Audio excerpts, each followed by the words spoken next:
এই মসজিদ ছোট পাঞ্জাবিদের, ওই মসজিদ বড় পাঞ্জাবিদের। এই মসজিদ লম্বা টুপিদের, ওই মসজিদ ছোট টুপিদের। আমাদের ভিতরে এই যে ছোট মন মানসিকতা, এটা এই মসজিদের গল্প, ওই মসজিদের গল্প এটা বলছি না, প্রত্যেকটা মুসলমানের ভিতরে এই বিষ ঢোকানো হয়েছে। এটা কারা ঢুকিয়েছে? আফগানিস্তান 20 বছর মার খাওয়ার পরে মতবাদ ভুলে গিয়ে এক হয়েছে, তারপরে কি হয়েছে? রাজত্ব পেয়েছে, নচেত পায়নি। আমাদের পাশের দেশ 15 থেকে 17 বছর মার খাওয়ার পরে, জেলখানায় ফাঁসি, এদিক ওদিক হওয়ার পরে তারপরে কি সব মতবাদ এক হয়েছে। আসসালামু আলাইকুম ওয়া রাহমাতুল্লাহি ওয়া বারাকাতুহু। নাহমাদুহু ওয়া নুসাল্লি আলা রাসূলিহিল কারীম। আম্মা বা'দ। আউযু বিল্লাহি মিনাশ শাইতানির রাজীম। বিসমিল্লাহির রহমানির রহিম। সিরাতাল্লাযীনা আন'আমতা আলাইহিম। পবিত্র কোরআনের ধারাবাহিক তাফসীর আলোচনা। আজকের আলোচনা সূরাতুল ফাতিহার 6 নম্বর আয়াত। এই আয়াতে আল্লাহ পাক রব্বুল আলামিন তিনি জানিয়েছেন সিরাতাল্লাযীনা আন'আমতা আলাইহিম। আমরা আল্লাহর কাছে প্রার্থনা করেছি ইহদিনাস সিরাতাল মুস্তাকিম। আল্লাহ আমাকে সরল সোজা রাস্তা, পথ দেখিয়ে দাও। এটা আমরা আল্লাহর কাছে প্রার্থনা করেছি। সেই সরল সঠিক রাস্তা কোনটা সেটা আল্লাহ দেখাচ্ছে। এই পথ যদি আমি পেতে চাই বা আমরা যারা পেতে চাই, আমরা প্রত্যেকেই মনে করি যে আমার মতবাদ সঠিক। এ বলে যে আমরা আহলুস সুন্নাত ওয়াল জামাতের সম্পূর্ণ কঠোর শক্ত এই মতবাদের উপর আমরা আছি। কেউ বলে আল্লাহ রাসূল সাল্লাল্লাহু আলাইহি ওয়াসাল্লাম তিনি রেখে গেছেন, বিদায় হজ্জের ভাষণে তিনি বলেছিলেন, আমি দুটি জিনিস রেখে যাচ্ছি, এই দুটিকে যারা আঁকড়ে ধরে থাকতে পারবে, এটাকে যারা অনুসরণ করতে পারবে, তারা কখনো গোমরা হবে, পথভ্রষ্ট হবে। সেটা কি? কিতাব আল্লাহ ওয়া সুন্নাত রাসূলিহ।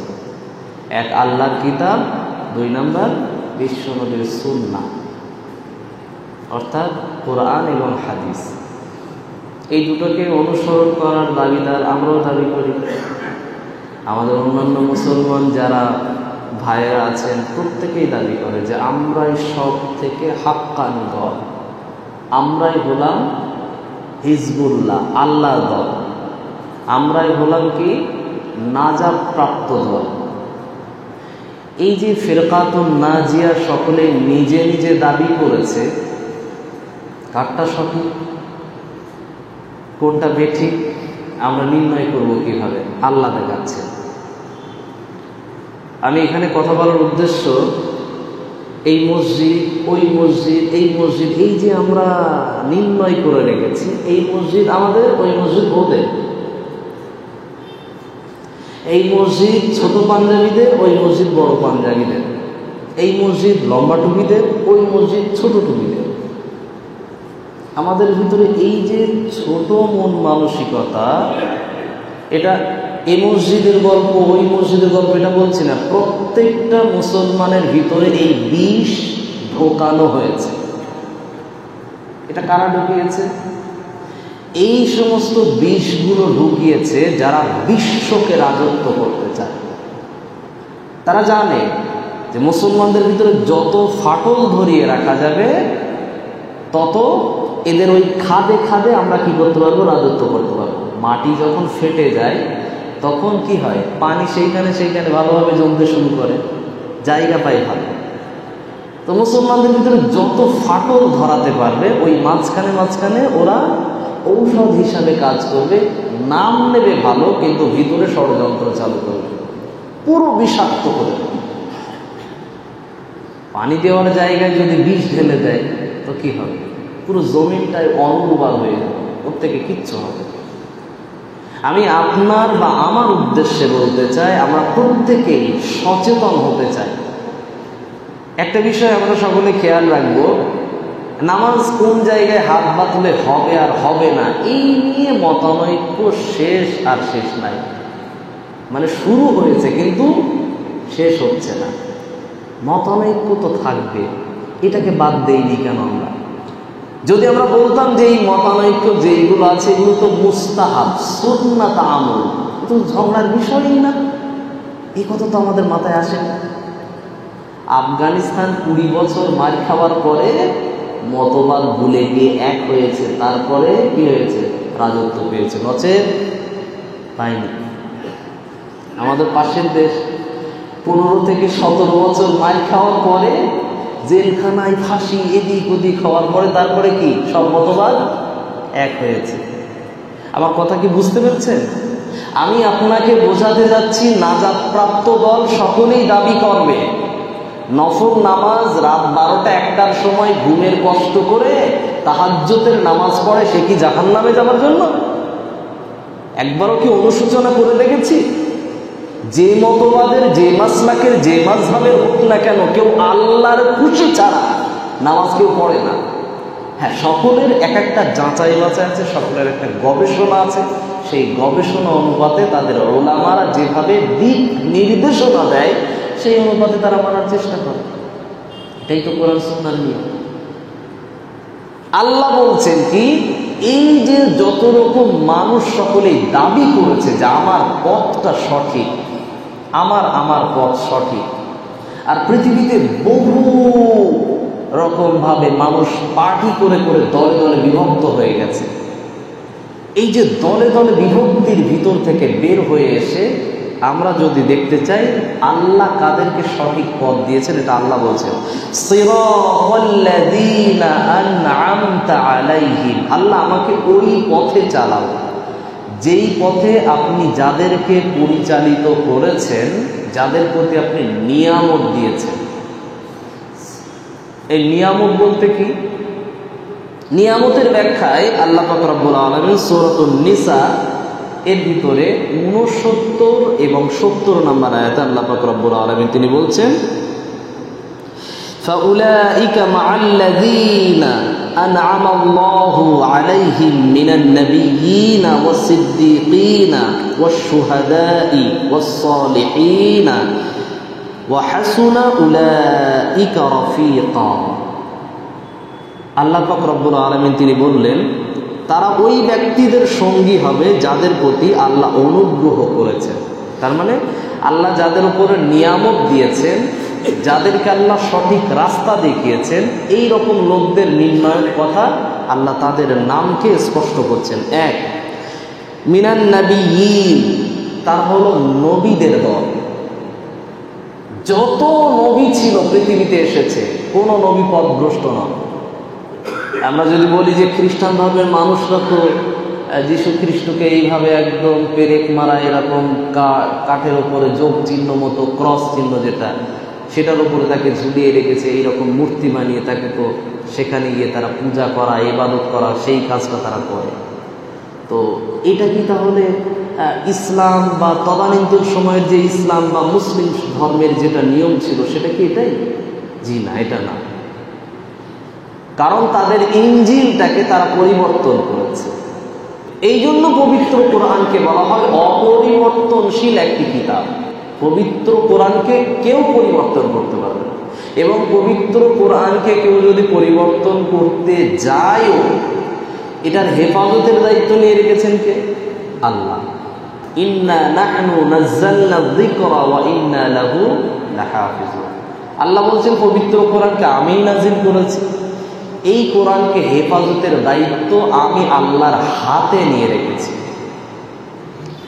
এটার একটু সংক্ষিপ্ত যদি আমরা ব্যাখ্যায় আসতে চাই, তাহলে ভৌগোলিক দিকে দেখি। পৃথিবীতে চীন বলে একটা দেশ, করোনাকালীন সময়ের আগে তারা বলেছিল পবিত্র কোরআনকে কি করা লাগবে? সংস্করণ করা লাগবে। কারণ চীনের ভিতরে যে সমস্ত মুসলমানরা আছে এরা কট্টরবাদে বিশ্বাসী হয়ে যাচ্ছে। কোরআনের প্রতি বিশ্বাস করার জন্য এরা কি করছে? আমাদের যে সার্বভৌমত্ব, চীনের যে দেশের যে নিয়ম কানুন তারা মানতে চাইছে। অতএব পবিত্র কোরআনটাকেই যদি পরিবর্তন করে দেওয়া যায়, অতএব দেশের ভিতরে শান্তি এসে যাবে, সবাই এক মতবাদের হয়ে যাবে। যে এরকমটা হলো, তারপরে কি চলে এলো একরকম গজব নামক করোনা।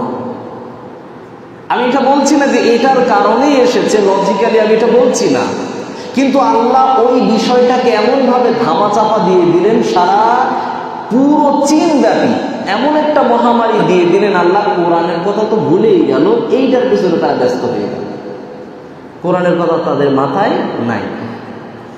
আপনি আমার ভারতবর্ষেই দেখেন, একজন শিয়া মতবাদের একটা লোক আমাদের মুসলিমদের যে একটা বোর্ড আছে কেন্দ্রে, সেটার নাম কি? মুসলিম পার্সোনাল অফ ল বোর্ড। এই বোর্ডের একজন দায়িত্বশীল সদস্য ব্যক্তি, তার নাম হলো ওয়াসিম রেজভি। এই লোকটা বলেছিল পবিত্র কোরআনের প্রায় 26টা আয়াত আছে, এই 26টা আয়াত মুসলমানদেরকে উগ্রতাবাদী শেখায়। তার মানে জেহাদের বিষয়গুলোকে সে বলতে চেয়েছে এগুলো উগ্র, এগুলোর দ্বারা মুসলমানদেরকে জঙ্গি বানায়। মানে এমনভাবে উপস্থাপন করেছে, ভারতবর্ষের সরকারও তো সেই রকম এখন ব্যাপার, আমাদের মুসলমানদের খুব ভালোবাসে, মুসলমানদের ইসলামী কানুনকেও খুব ভালোবাসে, তাই তো? আমি সেটা বলতে চাইছি না। তো এই যে ব্যাপারগুলো সে কি করলো, সরকারের দৃষ্টি আকর্ষণ করে সে কি করলো, একদম সরাসরি মুসলিম পার্সোনাল ল বোর্ডের তরফ থেকে একজন সদস্য হিসাবে সে সুপ্রিম কোর্টে এটাকে নিয়ে সে কি করলো, আপিল করলো যে পবিত্র কোরআনের সংস্করণ প্রয়োজন। যেই করলো, আপিল করলো, পুরো দেশব্যাপী একটা সোচ্চার আওয়াজ উঠলো। এই আওয়াজ প্রতিবাদ উঠলো, এটা হতে হতে একটা সারা বিশ্বব্যাপী এটার একটা প্রতিবাদের ঝড় উঠলো। এবং আমাদের ভারতবর্ষের সঙ্গে যাদের বৈদেশিক যে সমস্ত ব্যক্তিদের সঙ্গে সম্পর্ক, আর্থিক বলেন, রাজনৈতিক বলেন, এবং যে সমস্ত রপ্তানি আমদানি যে সম্পর্ক, এগুলো যখন যাদের সাথে আছে, তারা তখন মুসলিম যারা দেশ, তারা আবার চাপ দিতে শুরু করলো, এইরকম আইন তো আমরা চাই না। ইসলামের বিরুদ্ধে যে পদক্ষেপ আসে, আপনারা সেটাকে মেনে নেন কিভাবে? সেই ব্যক্তিটা আস্তে আস্তে কি হলো, একটু দমে গেল। এরপরে আল্লাহ পাক রব্বুল আলামিন এমন একটা ষড়যন্ত্র তার উপরে এসে গেল, তার স্ত্রী তাকে তালাক দিয়ে দিল। এরপরে আবার কি হলো, কিছুদিন পরে, কয়েক মাস যেতে না যেতে ওই লোকটা হিন্দু ধর্মে পরিবর্তনশীল হয়ে গেল। এসেছিল কোথায়? পবিত্র কোরআনকে পরিবর্তন করতে। আল্লাহ ওরই পরিবর্তন মেরে দিলেন, যা আমার ইসলামের ভিতরেই তোকে রাখলাম না, ধর্ম থেকে বের হয়ে যা। আমি আপনাকে বোঝাতে চাচ্ছি, পবিত্র কোরআনকে পৃথিবীর কেউ পরিবর্তন করতে পারে না। এই কথা থেকে আসছিলাম, যেটা মিনান নবী, প্রত্যেকটা নবীরা ছিলেন আল্লাহর নিয়ামত প্রাপ্ত। যে কথা বলতে চাইছিলাম, নবী ঈসা আলাইহিস সালাতু ওয়াস সালামের ধর্মটাকে বর্তমানের খ্রিস্টানরা তারা পরিবর্তন করেছে। বর্তমানের ইয়াহুদিরা নবী মুসা বানু ইসরাইলের যে সমস্ত ধর্মের কিতাব, তাওরাত নামক কিতাবটাকে তারা পরিবর্তন করেছে, সেই তাওরাত নাই। এইটাকে আল্লাহ বলছেন, নবীদের উপরে আমি আল্লাহ নিয়ামত দিয়েছিলাম। সেই নিয়ামতটা কিতাব দিয়ে, সেই নিয়ামতটা তাদেরকে আল্লাহ হেদায়েত প্রাপ্ত করে, সেই নিয়ামতটা তাদের অনেক ধৈর্যশীল বানিয়ে, সেই নিয়ামতটা বাতিলের সঙ্গে কখনো আপোষ করেন নাই। সেই নিয়ামতটা আল্লাহ পাক রব্বুল আলামিন তাদের কারো সন্তান দেন নাই, কাউকে সন্তান দিয়েছেন, আবার কাউকে সন্তান দিয়ে দূরে ফেলে রেখেছেন। এই যে নিয়ামতগুলো আল্লাহ দিয়েছেন, আবার ওই দূরে ফেলে রেখে তাকে আবার রাজত্ব দিয়ে দিয়েছিল পরবর্তী সময়। এই যে সমস্ত নিয়ামতগুলো আল্লাহ বলছেন, এদেরকে আমি আল্লাহ নিয়ামত দিয়েছি। আর আমরা আল্লাহর কাছে দাবি করছি, আল্লাহ ওই যে নবীদেরকে যেমনভাবে সম্মানিত করেছো, নিয়ামত দিয়েছো, ওই রকমভাবে আমাদেরকে সঠিক পথ দেখাও। সুবহানাল্লাহ ওয়া বিহামদিহি। এরপরে আল্লাহ বলছেন ওয়াসিদ্দিকিন, সত্যবাদী যারা। আমাদের সমাজের ভিতর আমরা সকলেই যদি বন্ধু হিসাবে কাউকে যদি চুজ করতে চাই বা কাউকে যদি নির্বাচন করতে চাই, আমরা কি করি? মিথ্যাবাদী বন্ধু কখনোই নেব না, প্রতারক মিথ্যাবাদী, মিথ্যা কথা বলে, কথায় কথায় মানুষকে ছলনা দেয়, মানুষকে ঠকিয়ে বেড়ায়, এরকম বন্ধু আমরা কখনো নির্বাচন করি না। আমরা সবসময় বন্ধু হিসাবে নির্বাচন করি তাকে, যে লোকটা সত্য কথা বলেও মানুষকে কাঁদিয়ে দেয়, সমস্যা নেই। মানুষকে মিথ্যা কথা না বলে সত্য কথা বলে তার সঙ্গে সম্পর্ক ছিন্ন হয়ে যায়, তবুও সমস্যা নেই।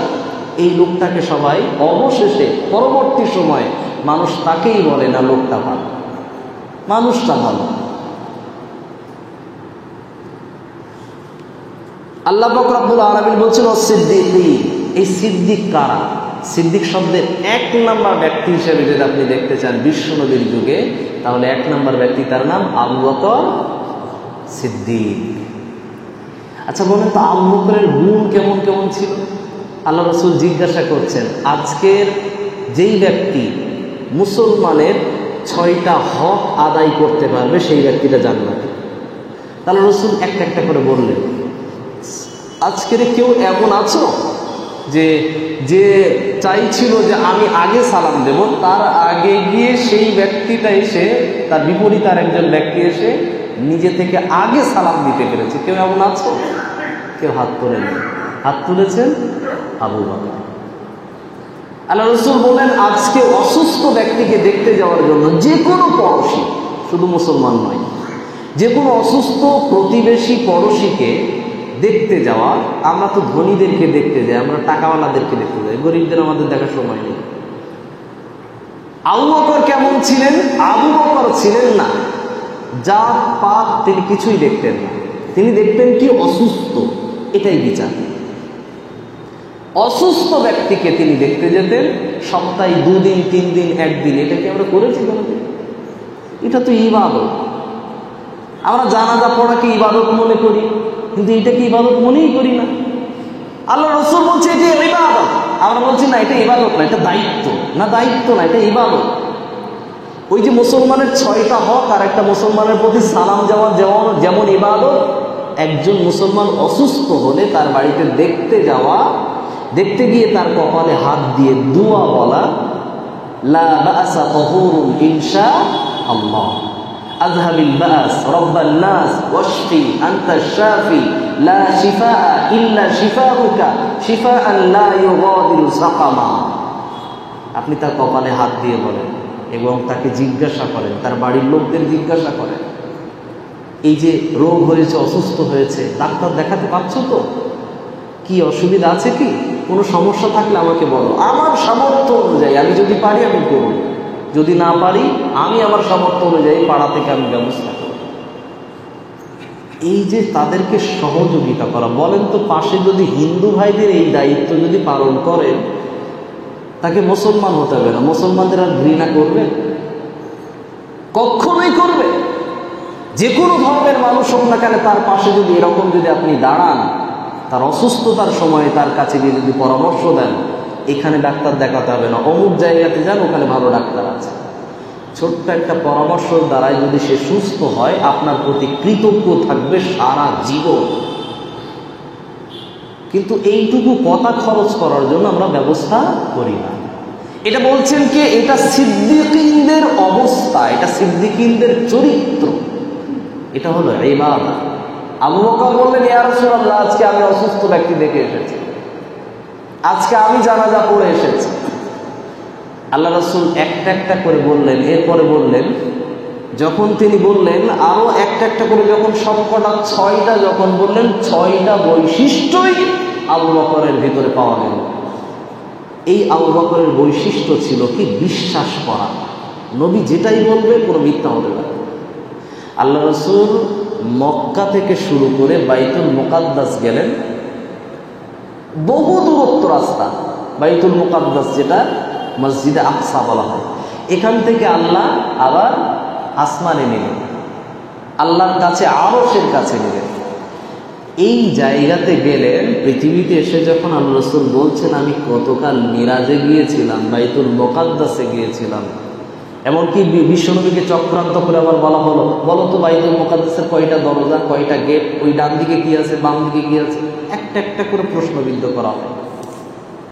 এখন আল্লাহ রাসূল সাল্লাল্লাহু আলাইহি ওয়াসাল্লাম তিনি যে মিরাজ থেকে ফিরে এসেছেন, আবু জেহেল দেখে টিটকিরি করে, হ্যাঁ মোহাম্মদ একদিনে বাইতুল মুকাদ্দাস, একদিনে আসমানে চলে গেছে। মানে পাগলামির একটা সীমা থাকে, নাউজুবিল্লাহ। এইরকম কথা বলছে। এই কথা বলে আসছে, বলে এসে আবু বকরের কাছে এসে বলছে, আবু বকর জানো তোমার বন্ধু কি বলেছে? বলছে কি বলেছে? মোহাম্মদ বলছে সে নাকি গতকাল রাতে বাইতুল মুকাদ্দাস গিয়েছে, আবার ওখান থেকে নাকি আসমানে গিয়েছে। আচ্ছা বলো তো এটা কোনোদিন সম্ভব? তখন আবু বকর রাদিয়াল্লাহু আনহু তিনি বলছেন, কে বলেছে কথা? বলল মোহাম্মদ বলেছে। বলছে যদি মোহাম্মদ বলে থাকে এ কথা কখনো মিথ্যা কথা হতে পারেই না। তোমরা বিশ্বাস করবে না, ঠিক আছে, কিন্তু মোহাম্মদের প্রতি আমার বিশ্বাস আছে। এই জন্য এই দিন থেকে আল্লাহর পক্ষ থেকে আবু বকরকে নাম দেওয়া হয়েছিল সিদ্দিক।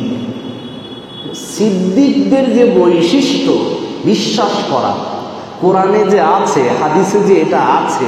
আমরা মাঝে মাঝে কি বলি যে নতুন নতুন হাদিস এসেছে, নতুন নতুন কোরআনের আয়াত এসেছে। না, মিথ্যা কথা, আছে সবই, আমরা গবেষণা করিনি, কোনোদিন পড়িও। পবিত্র কোরআন এবং হাদিসের বিশাল সমুদ্র, যখন যেটা চেষ্টা করবেন নতুনত্ব বের হবে, নতুন নতুন গবেষণা বের হবে। আল্লাহ পাক রব্বুল আলামিন আমাদের সকলকে নবীদেরকে যেমনভাবে নিয়ামত দিয়েছেন এবং সিদ্দিকীনদেরকে যেভাবে আল্লাহ নিয়ামত দিয়েছেন, ওই রকম নিয়ামত প্রাপ্ত ব্যক্তি যেন আমরা হতে পারি। আল্লাহ আমাদের সকলকে তৌফিক দেন, আমিন।